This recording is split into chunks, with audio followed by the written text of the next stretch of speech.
চৈতন্য চরিতামৃতের চর্চা মেদিনীপুর জেলায় ঘরে ঘরে ছিল এককালে। আমি জানি না এখন আছে কিনা, যদি থাকে সেটা মঙ্গলময়। কারণ আমি তো খুব ছোটবেলা থেকে গান গাইছি। মেদিনীপুরে আমি দেখেছি পাড়ায় পাড়ায় বাবারা সব চৈতন্য চরিতামৃত সন্ধ্যাবেলায় পাঠ করতেন এবং সিদ্ধান্ত বুঝতে না পারলে নিজেদের মধ্যে আলোচনা করে সিদ্ধান্ত বুঝে নিতেন। একে বলে ইষ্টগোষ্ঠী।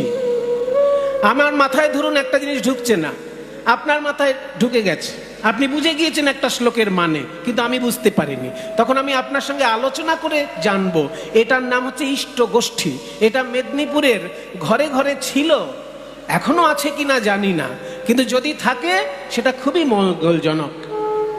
আমাদের দেশে মোবাইল চালু হয়ে যাবার ফলে অনেক জিনিস আমরা হারিয়ে ফেলছি। যেমন আগেকার দিনে পাড়ায় পাড়ায় মায়েরা রামায়ণ মহাভারত পাঠ করতেন, এখন কেউ কোনো মায়েরা কোথাও করছে কিনা আমার দেখা নেই। যদি কোথাও করে সেটা ভালো।